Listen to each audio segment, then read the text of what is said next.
Selamat malam semuanya, bisa dengar? Bisa, Kak? Jelas. Oke, ya.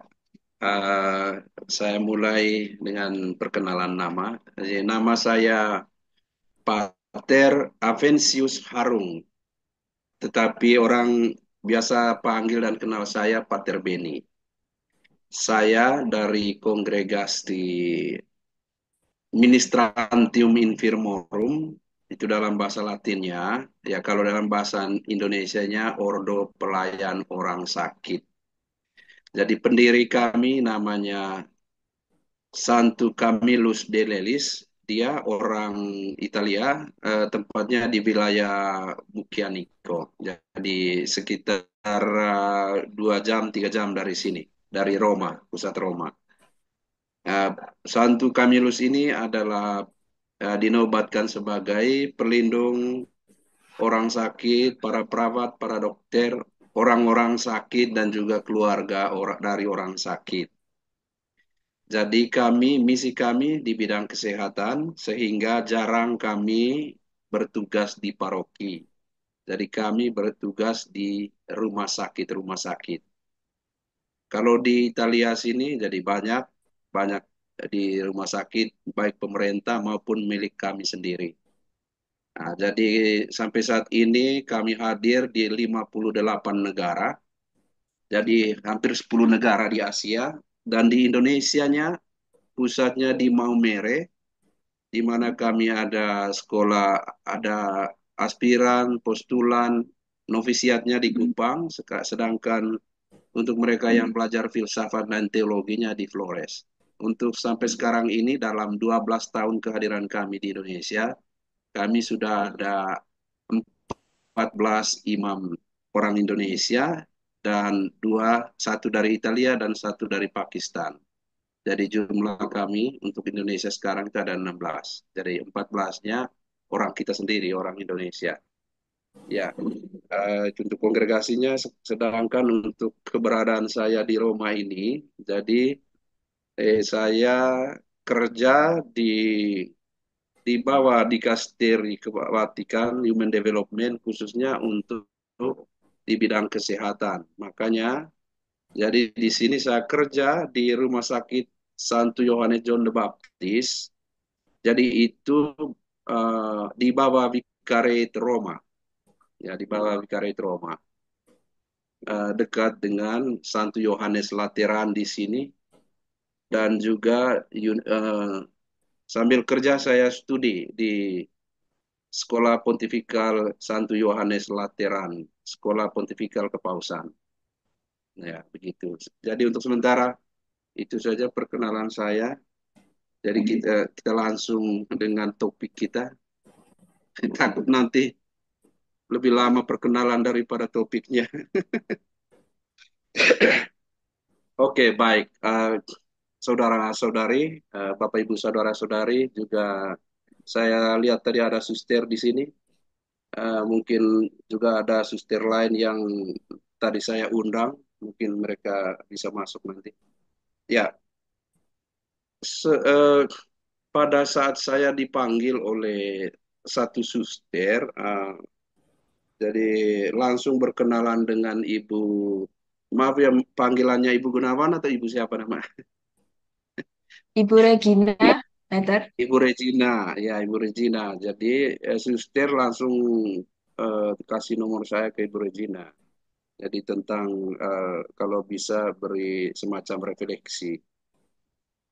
Langsung saja waktu itu, oke baik saya terima judulnya ini. Ya, jadi saya merasa judul ini sangat relevan untuk kita. Apalagi tadi dengan wujud dan doa-doa yang tadi sudah kita dengar bersama dan kita renungkan bersama, menurut saya sangat baik. Ya, semua isi daripada topik ini.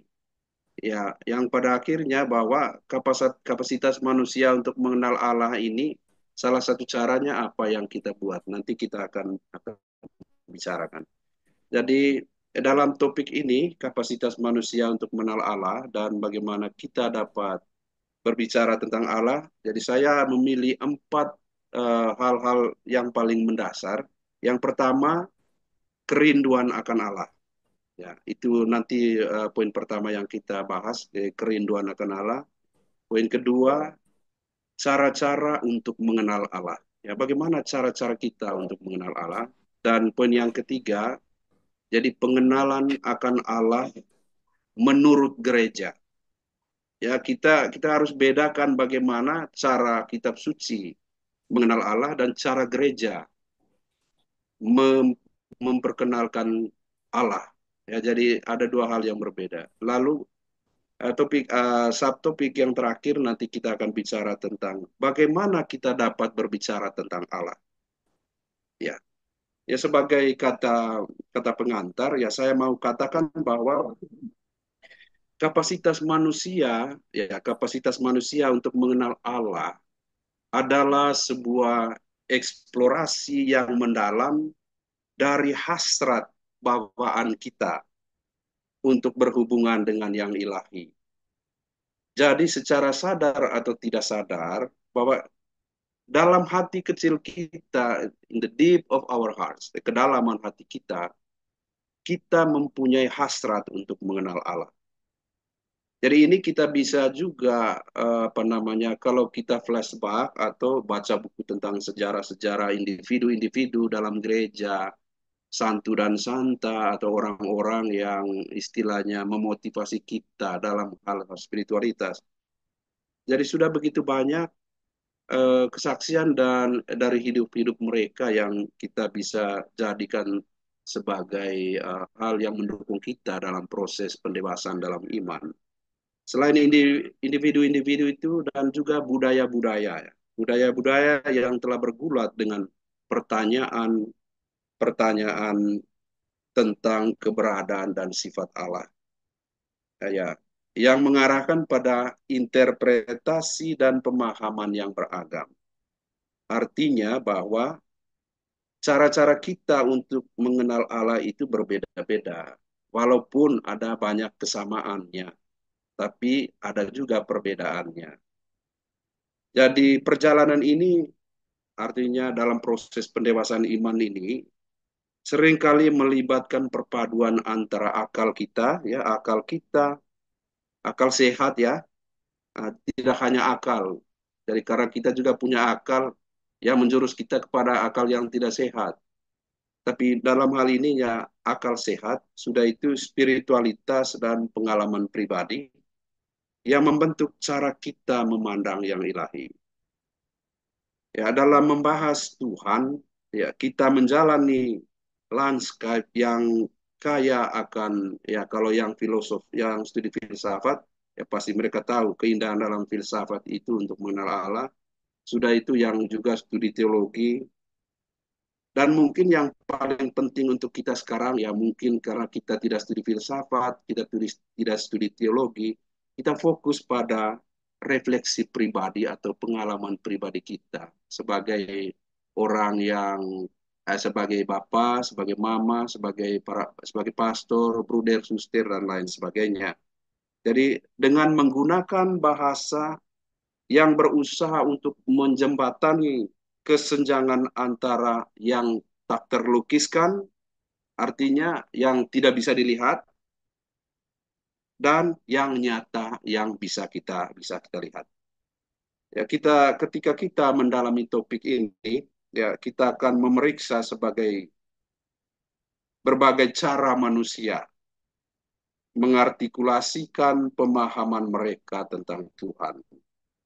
Keterbatasan dan kekuatan bahasa kita dan bagaimana ungkapan-ungkapan ini dapat menumbuhkan hubungan yang lebih dalam atau hubungan yang hakiki dalam komunitas dan perjalanan spiritualitas pribadi kita atau kita sendiri atau spiritualitas kelompok seperti apa yang saudara-saudari bentuk ya spiritualitas apa yang harus harus menjadi hal yang fundamental ya.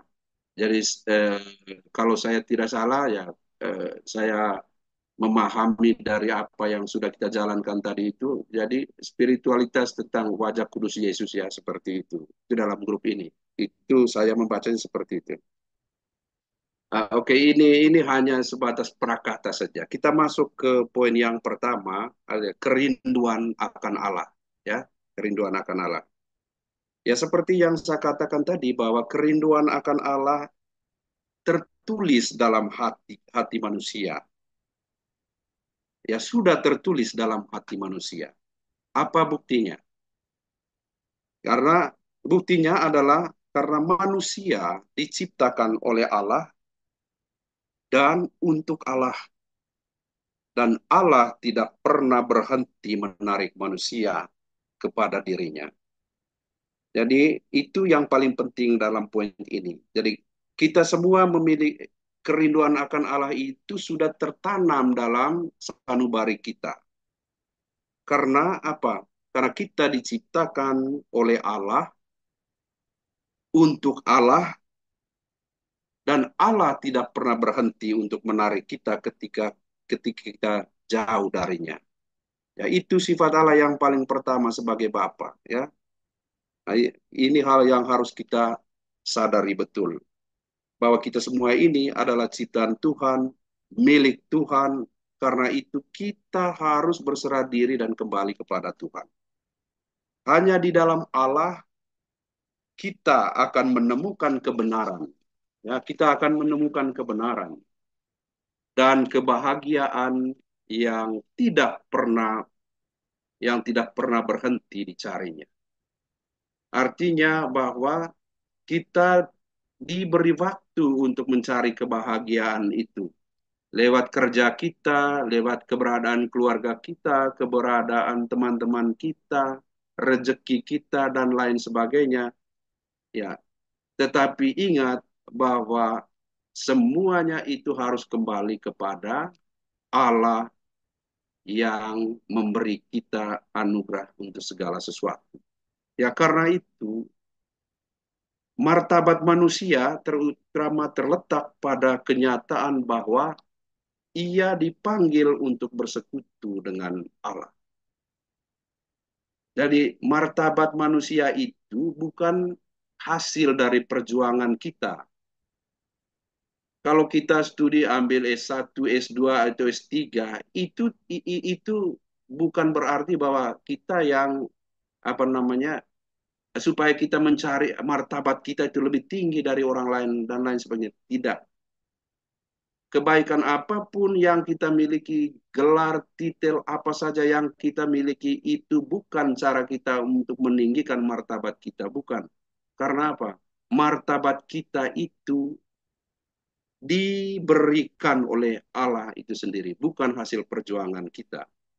Karena itu kita jangan sombong. Kalau saya kaya, kalau saya orang anggap saya pendoa atau orang anggap saya rajin berdoa, orang anggap saya punya kemampuan ini dan itu sampai level es cendol mungkin, itu tidak akan menambah martabat kita sebagai manusia. Karena apa? Our dignity is given by God, ya, seperti itu.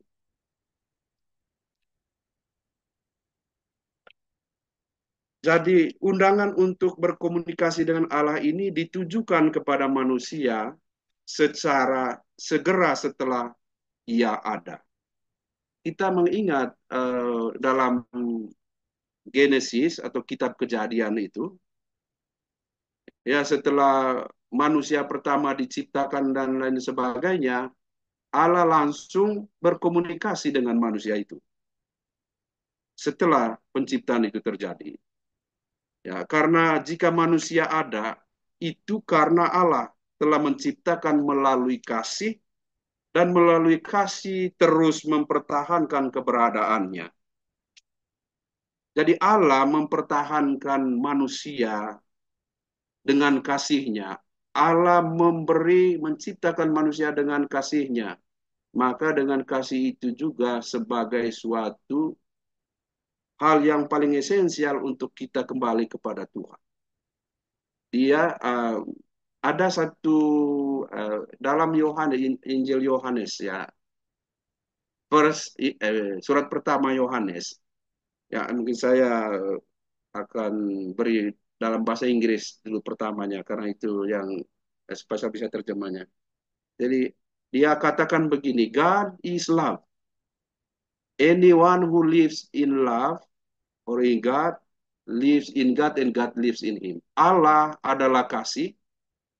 Setiap orang yang hidup dalam kasih, Allah tinggal di dalam dia, Allah tinggal di dalam dia. Artinya Allah menciptakan manusia dengan kasihnya, maka dengan kasih yang sama pula kita akan connect dengan Tuhan. Seperti itu. Manusia tidak dapat dihidup sepenuhnya sesuai dengan kebenaran kecuali ia dengan bebas mengakui kasih itu dan mempercayakan dirinya kepada penciptanya. Ya, jadi ini adalah suatu kebenaran. Ya, kebenaran itu adalah bahwa manusia tidak akan bisa kembali kepada Tuhan kalau ia tidak memiliki kasih itu sendiri. Maka orang bilang bahwa nilai-nilai evangelikal, nilai-nilai kasih, nilai-nilai yang paling fundamental dalam kitab suci gereja Katolik yang kita dengar dan mungkin kita baca adalah iman, harap, dan kasih. Dan yang paling utama adalah kasih. Dalam banyak hal, ya sepanjang sejarah hingga hari ini, manusia telah memberi ekspresi pencarian mereka akan Tuhan dalam keyakinan dan perilaku religius mereka. Dalam doa novena yang kita buat sekarang ini, dalam pengorbanan, ya pengorbanan apa saja bentuknya, pengorbanan untuk anak, untuk orang lain, untuk gereja, untuk semuanya. Ya, pengorbanan. Yang penting kita berkorban, jangan yang dibuat-buat supaya disenangi orang. Itu tidak disukai oleh Tuhan. Kalau kita berkorban setulus hati, tanpa ada iming-iming yang lainnya. Juga ritual-ritual yang kita lakukan. Nah, devosi-devosi yang kita lakukan, cara kita meditasi, dan lain sebagainya. Ya, ini semua adalah bentuk-bentuk ekspresi religius ini, ya, terlepas dari ambiguitas yang seringkali kita bawa. Nah, misalnya kita tahu bahwa, oh ini novena Hati Kudus Yesus, novena apa saja bentuknya, atau perayaan-perayaan Ekaristi, atau ritual ritus-ritus lain dalam gereja Katolik, ya sebagai ajang atau cara kita untuk mendewasakan iman kita. Jadi kita dengan penuh kesetiaan kita menjalankan itu, ya menjalankan itu. Jadi itu semua adalah bagian dari cara kita, ya. Tetapi yang paling penting di sini adalah ikatan yang hakiki, ya, antara manusia dengan Allah. Karena kebebasan kita, ingat bahwa Allah memberi kita akal budi. Juga ia memberi kita kebebasan. Dan kebebasan ini tidak hanya bebas untuk mencintainya dia kembali, tetapi bebas juga untuk menolaknya. Jadi ini tantangan kita. Jadi Allah memberi kita akal budi dan segalanya, dia juga memberi kita kebebasan. Nah, sejauh mana kita menggunakan kebebasan kita ini. Nah, ini adalah tantangan sebenarnya. Oke. Jadi sikap-sikap seperti itu dapat disebabkan oleh, artinya kalau kita salah menggunakan kebebasan kita sampai-sampai kita melupakan Tuhan, jadi sikap-sikap ini disebabkan oleh berbagai hal, terutama dari sekitar kita, ya, dari sekitar kita. Ada dari dalam, ada dari luar kita, eksternal, internal dan eksternal. Misalnya itu pemberontakan terhadap kejahatan di dunia. Ya, begitu banyak hal mungkin yang kita lakukan, pemberontakan-pemberontakan yang kita lakukan, ya mungkin kita sadar, kita tidak sadar, ya pemberontakan itu tidak hanya pemberontakan pakai senjata dan lain sebagainya. Justru sekarang itu lebih banyak pemberontakan yang kita buat itu atau orang buat itu, ya dalam bentuk bully, dalam bentuk kata-kata kotor, ya. Jadi tadi itu setiap kali doa tadi itu selalu ada repeating secara terus-menerus, hancurkan orang-orang yang tidak suka hari Minggu, tidak suka hari raya, raya agama Katolik dan lain sebagainya. Ya seperti itu ya. Jadi itu adalah bagian dari pemberontakan sebenarnya. Ya, makanya kita harus menangkal itu. Ya, seperti itu. Ya, jadi selain itu sudah ketidaktahuan atau ketidakpedulian religius itu adalah suatu bentuk pemberontakan.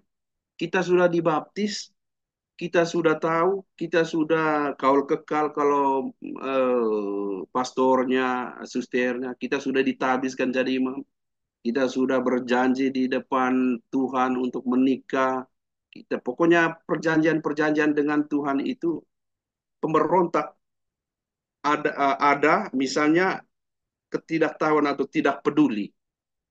Itu adalah bentuk pemberontakan kita terhadap Tuhan. Kita tidak peduli lagi. Ada tugas ada tugas katekese atau diminta untuk katekese tidak hadir. Diminta untuk kegiatan devosi tidak hadir. Diminta untuk aktif dalam kegiatan paroki tidak hadir. Diminta untuk apa lagi ya? Untuk uh, hafal doa, hafal doa, doa Bapa kami, doa Salam Maria, aku percaya dan lain sebagainya supaya anak kita bisa sambut baru atau apa tidak hadir. Itu bentuk pemberontakan yang kita tidak sadar. Ya, sudah itu diundang untuk ikut doa padahal sudah jadi anggota dari grup ini ya, selalu alfa. Itu bentuk pemberontakan. Artinya hal yang praktikalnya seperti itu. Pemberontakan itu tidak selamanya pakai senjata, pakai parang, apa dan lain sebagainya. Tidak.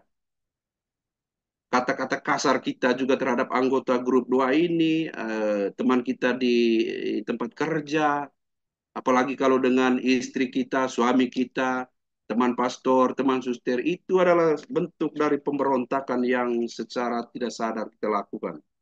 Ya, sudah itu kekhawatiran dan kekayaan dunia. Ya, dari Allah tidak melarang kita untuk memiliki ya istilahnya kekayaan di dunia ini. Tapi adalah suatu bentuk pemberontakan ketika kekayaan kita itu memperhamba kita. Ya, itu bentuk pemberontakan kepada Tuhan. Ya, sudah itu ada skandal teladan yang buruk dari orang-orang percaya. Jadi kalau saya sebagai pastor hanya menciptakan keonaran atau masalah banyak di paroki atau orang dengar dan lain sebagainya, itu adalah suatu pemberontakan terhadap Tuhan. Atau misalnya kalau dalam keluarga, ya seringkali menceritakan nama jelek istrinya, nama jelek suaminya, nama jelek bapak mama mantu dari keduanya, atau nama jelek orang-orang sekantor kita di tempat kerja kita, itu adalah suatu pemberontakan kepada Tuhan yang kita tidak sadar. Ya, sikap manusia berdosa yang membuatnya bersembunyi dari Allah karena takut dan melarikan diri dari panggilannya. Pemberontakan-pemberontakan ini yang saya sudah omong tadi itu, ya pada titik akhirnya kalau kita tidak sadar, kita akan melari diri dari Tuhan, sembunyi di balik nama kekatolikan kita.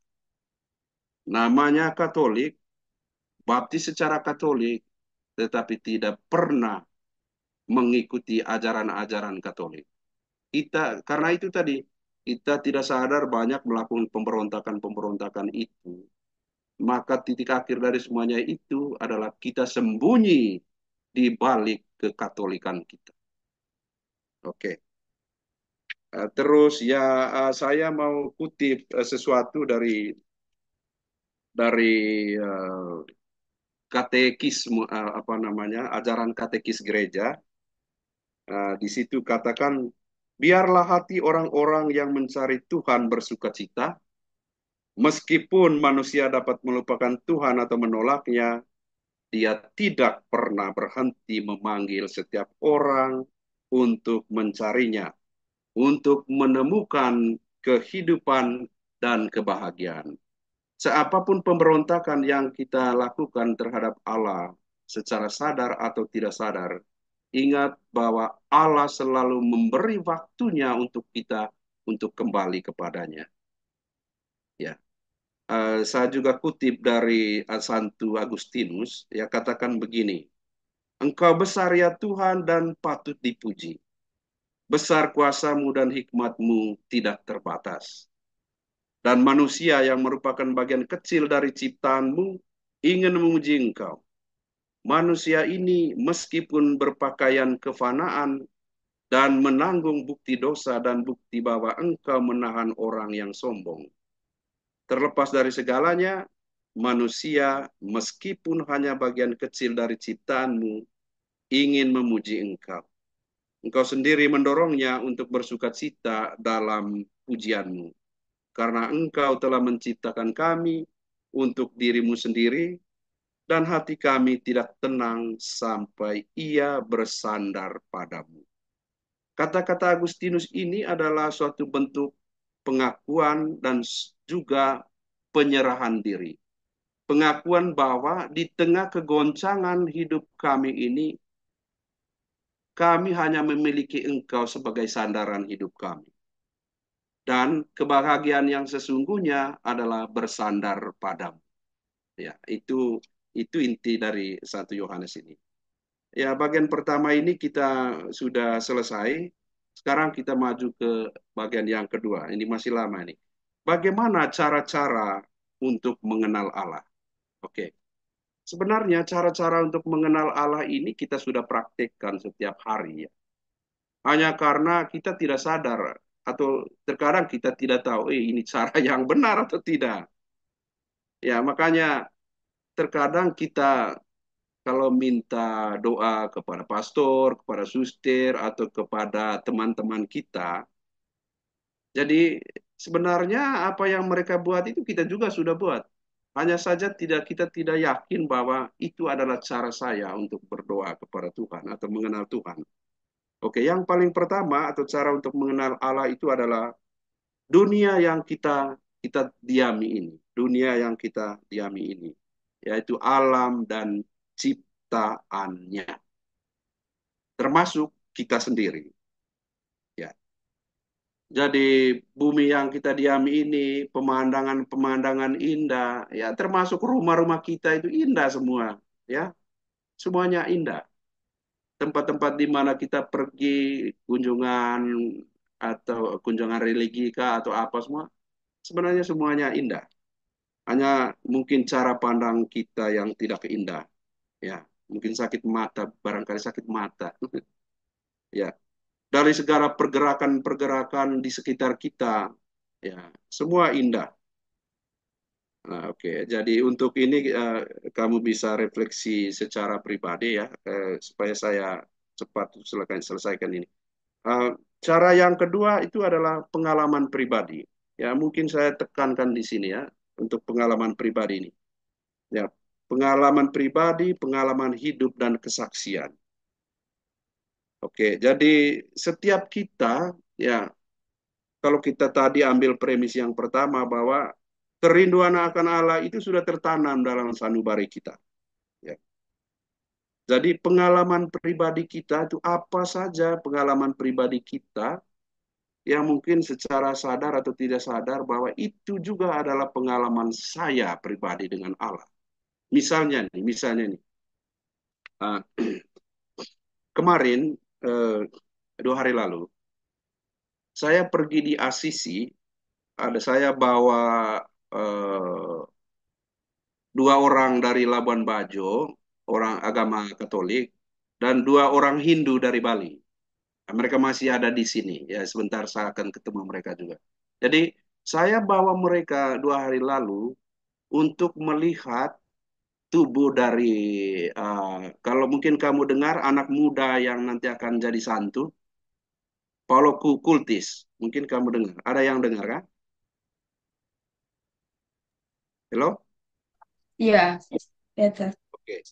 Jadi ketika ketika kami masuk di tempat itu yang Hindu bilang begini, ini nama Aris ya, ibu dia orang Hindu.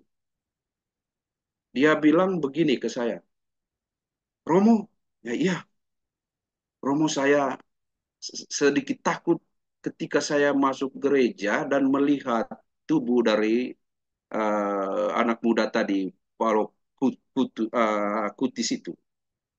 Saya bilang, nanti kalau kau tidak bisa sampai di dalam, ayo ikut saya, karena saya masih ambil foto mereka di luar.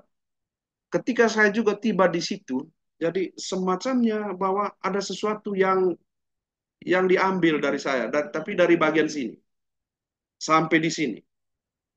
Saya merasa seperti itu, seolah-olah ada sesuatu yang diambil dari saya. Dan ketika itu saya pun tidak bisa omong karena memang dilarang untuk ribut di situ. Sudah itu tidak bisa ambil foto karena memang dilarang untuk ambil foto. Ya. Lalu setelah itu kami keluar, sampai di luar baru saya sadar. Ya, sampai di luar gereja baru saya sadar, wah ternyata saya sudah ke dalam tadi. Kenapa saya tidak berdoa di dalam dan lain sebagainya. Dan saya mengertinya begini, bahwa ketika saya berhadapan dengan sesuatu yang kudus, harus kosongkan semua pikiran-pikiran kita dan beban-beban yang kita miliki. Harus kosongkan dulu. Karena yang kita jumpai itu adalah sesuatu hal yang kudus yang hanya bisa diterima oleh hati dan pikiran kita yang jernih dan bersih.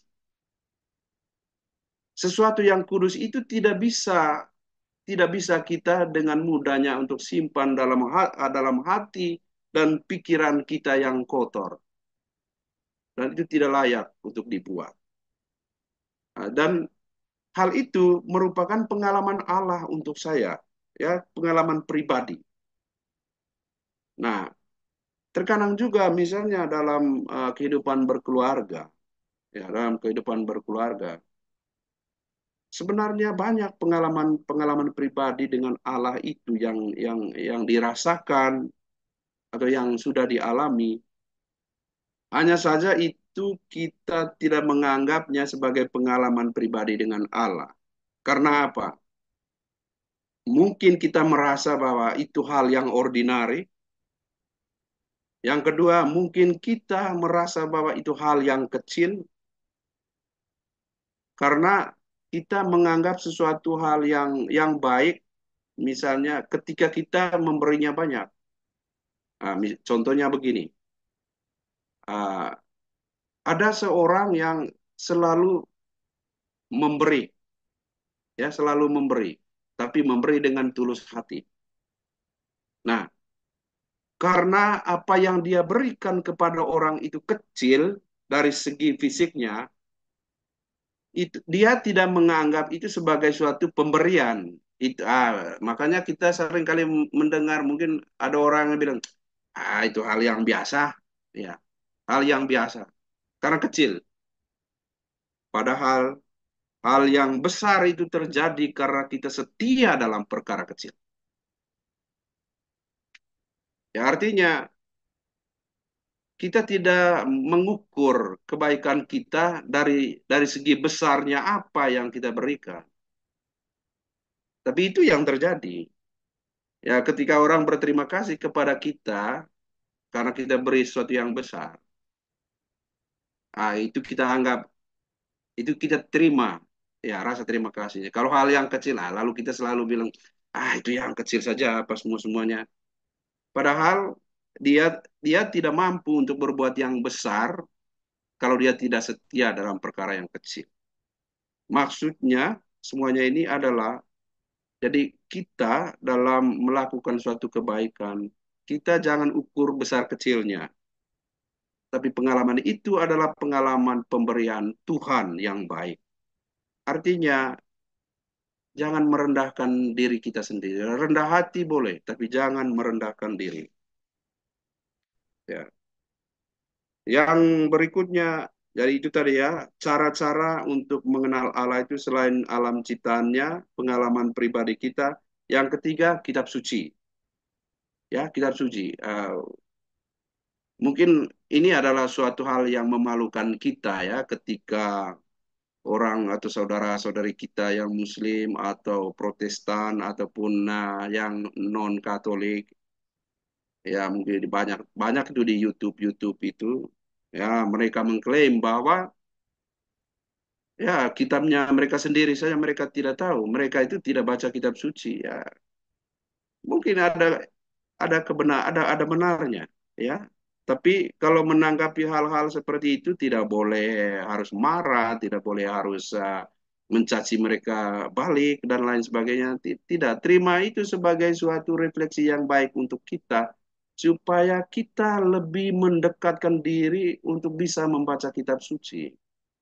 Karena itu hal yang mungkin ya bagi beberapa orang atau banyak di antara kita yang tidak membaca kitab suci. Padahal itu adalah salah satu cara yang paling fundamental untuk mengenal Allah. Di dalam kitab suci itu semuanya ada tentang Allah. Ya, jadi saya tidak jelaskan panjang lebar tentang ini.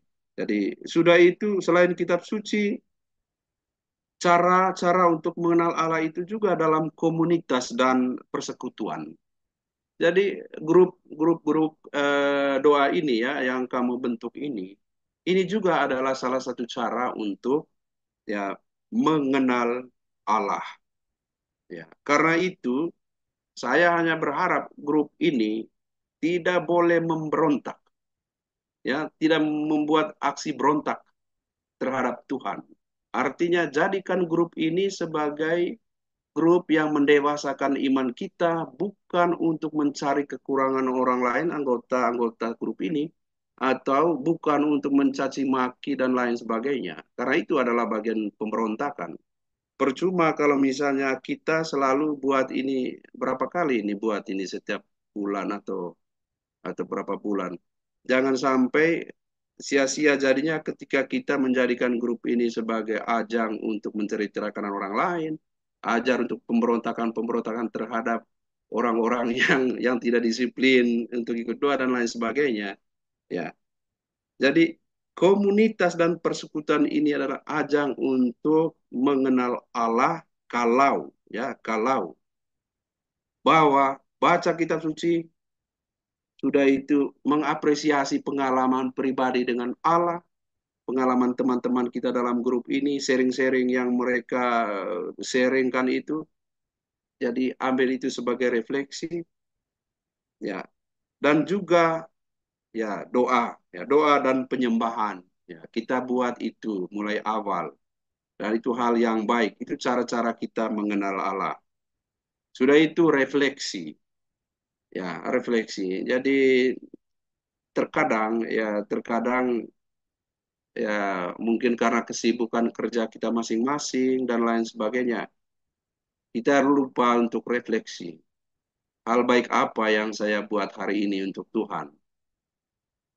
Ya, mungkin sesederhana itu. Ya, kita buat refleksi. Ya, kalau yang studi filsafat ya bagaimana dia merefleksikan bagaimana ya para filsuf-filsuf yang mengatakan bahwa Allah itu tidak ada. Jadi sebagai seorang filosofer, ya, dia harus mampu untuk buat refleksi itu. Mengapa orang itu sampai katakan seperti itu? Apakah terpengaruh terhadap iman dan kepercayaannya atau tidak? Sudah itu refleksi teologis dan lain sebagainya.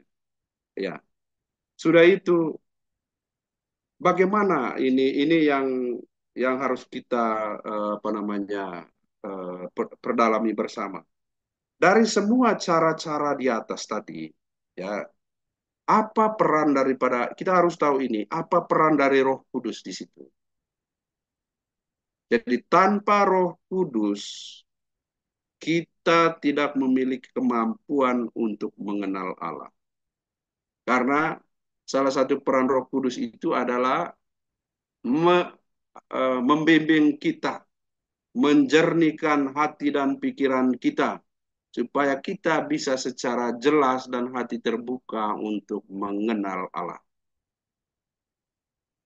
Dan dosa terhadap Roh Kudus adalah dosa yang tidak akan pernah diampuni, kata Paulus. Ya, karena itu setiap atau segala sesuatu yang kita mau buat, kalau kita mau mengenal cara-cara untuk mengenal Allah, kita berdoa dulu, mohon bimbingan dan guidance dari Roh Kudus, supaya membuka hati dan pikiran kita, karena peran Roh Kudus itu adalah menjernihkan, ya, menjernihkan. Selain itu juga ia menciptakan sesuatu, ya, create sesuatu supaya orang yang istilahnya misalnya dia mempunyai kerinduan untuk mengenal Allah. Jadi dengan bimbingan Roh Kudus itu dia sampai kepada jalan yang seharusnya supaya bisa mengenal Allah itu. Ya, doa kepada Roh Kudus. Nah, dari semua cara-cara ini, ya, dari semua cara-cara ini, kalau kita levelkan, ini adalah masih 85% kekuatan. Ya, kalau kita taruh dalam persentasi, masih 85%. Karena semua cara-cara tadi itu, jadi dia menjurus kepada salah satu titik, ya, salah satu titik, yaitu bagian dari proses pendewasaan kita menuju Ekaristi, ya, Ekaristi. Karena itu, ya, menurut salah satu dokumen gereja namanya Sacrosanctum Concilium nomor 10, kamu bisa baca di situ. Jadi Ekaristi, ya, perayaan Ekaristi merupakan bentuk yang tertinggi dari doa dari iman Katolik. Jadi cara-cara pengenalan Allah yang kita sebut awal-awal itu menjurus kepada Ekaristi. Artinya bahwa semua cara tadi sebagai summitnya atau titik yang paling esensinya adalah perayaan Ekaristi. Ya, karena itu saya berharap ya grup-grup ini, anggota grup ini jangan hanya rajin doa untuk novena ini, tetapi harus ikut ambil bagian dalam perayaan Ekaristi. Maaf, bukan untuk nasihat, ini anjuran saja. Oke, jadi semuanya cara-cara ini itu menjurus pada satu titik, yaitu perayaan Ekaristi. Mengapa? Karena di dalam perayaan Ekaristi itu sudah, ya, kalau kita Katolik itu bagus karena apa? Sudah tertata rapi semua di situ. Bahwa kita berdoa dalam perayaan Ekaristi ini dalam nama Trinity, dalam nama Bapa, Putra, dan Roh Kudus. Dan sebelum perayaan itu dimulai, kita sucikan diri kita dulu. Saya mengaku kepada Allah dan lain sebagainya. Setelah itu, ya, pastor bilang, ya, agar layak untuk merayakan peristiwa penyelamatan ini. Kita disucikan dulu. Setelah disucikan dulu, sudah kita diberi kesempatan untuk mengambil bagian dalam perayaan itu, jadi kita disuguhkan oleh firman Tuhan, ya, sebagai penopang hidup kita. Setelah hidup kita ditopang oleh Tuhan, tubuh dan darahnya kita juga terima. Saya hanya mau bertanya, apakah ada di antara kita yang pernah merasa tidak layak untuk menerima tubuh dan darah Kristus? Pernah tidak? Hello? Hello, hello. Ya, Kak. Oke, saya lanjut saja ya. Saya lanjut saja. Oke, Ekaristi itu paling penting untuk kita. Oke. Jadi mengenal Tuhan adalah sebuah perjalanan yang memiliki banyak aspek yang mencakup pengalaman pribadi, keterlibatan dengan kitab suci, pengamatan terhadap alam, keterlibatan dalam komunitas, doa, refleksi, filosofis, pengalaman hidup dan karya Roh Kudus. Dari masing-masing jalan ini berkontribusi pada pemahaman yang lebih dalam tentang yang ilahi dan memupuk hubungan yang lebih intim dengan Tuhan. Uh, ini banyak hal yang saya siapkan. Saya cepat, mungkin sudah waktunya terlalu panjang. Yang ketiga, pengetahuan tentang Allah menurut gereja. Intinya bahwa gereja mendorong kita untuk menggunakan akal kita juga dengan hati nurani. Tidak boleh hati nurani saja, tidak cukup. Harus punya akal. Ya, itu pengetahuan tentang Allah menurut gereja. Itu cara kita itu adalah mengasah akal budi kita, ya, intelek kita, dan juga ya, hati kita. Itu poinnya. Yang keempat, bagaimana kita dapat berbicara tentang Allah. Oke, ini yang terakhir.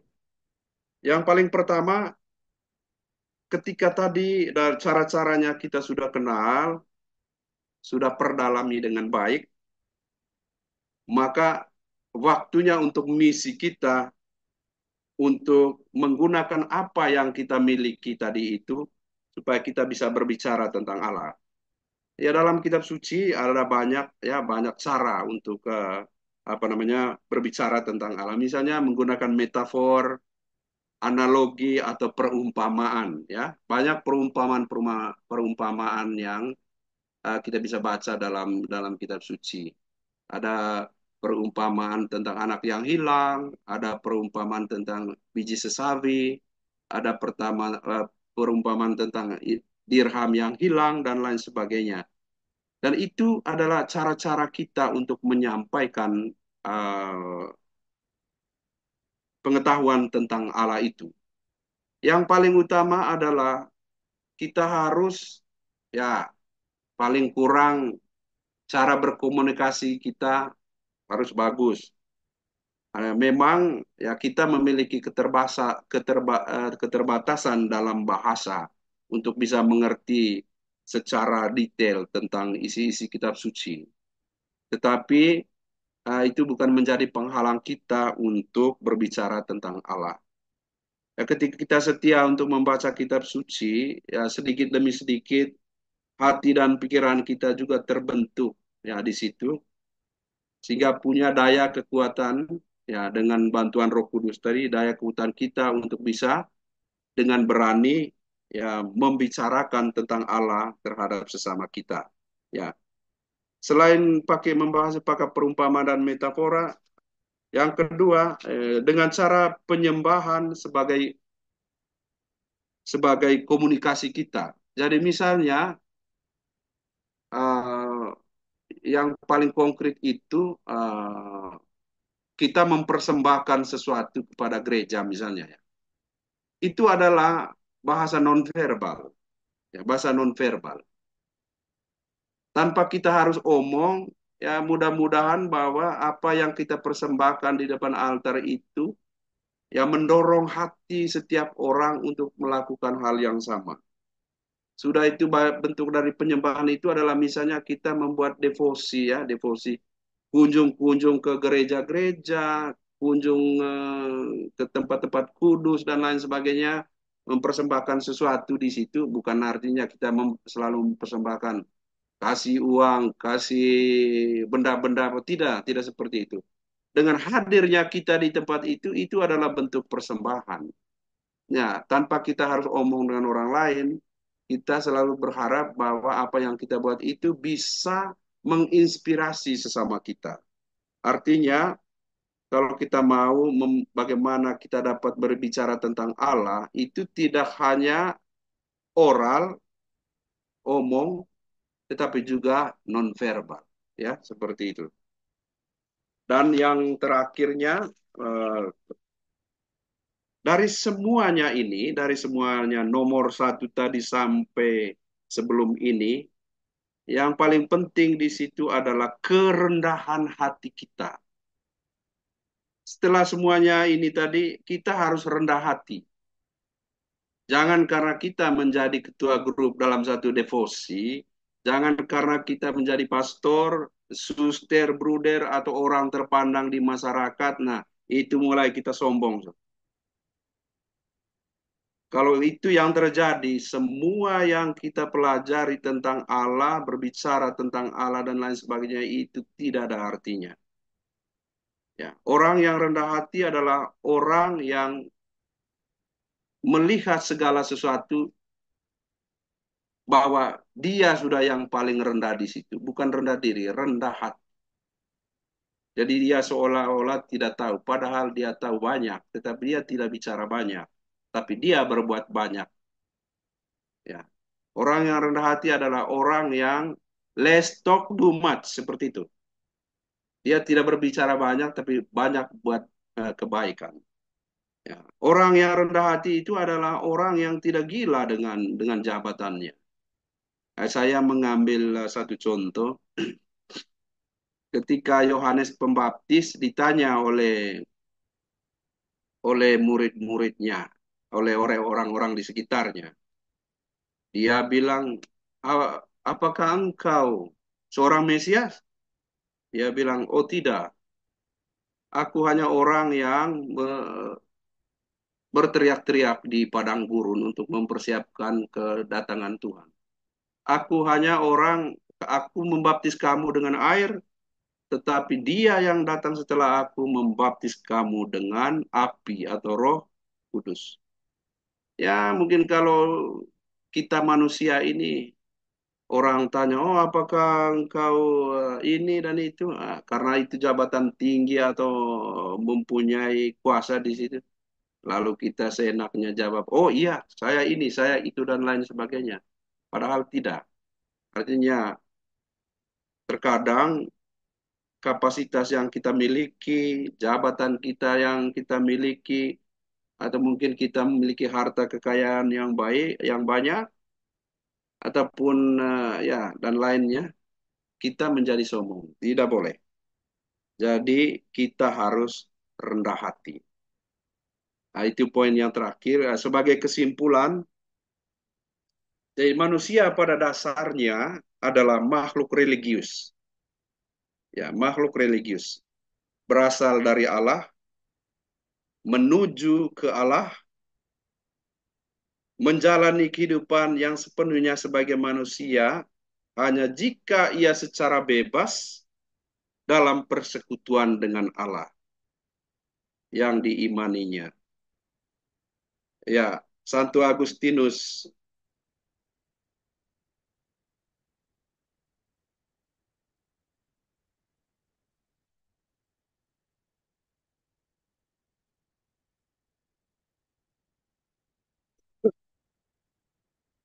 sorry, ya. Jadi Santo Agustinus, saya kutip dari Santo Agustinus di kata terakhir ini.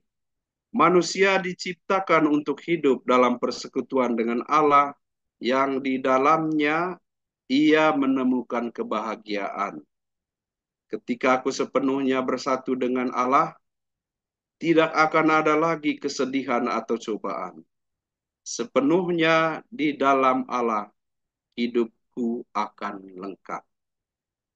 Ya, jadi mungkin itu saja yang saya bisa berikan pada kesempatan ini. Maaf, saya makan waktu terlalu banyak. Terima kasih.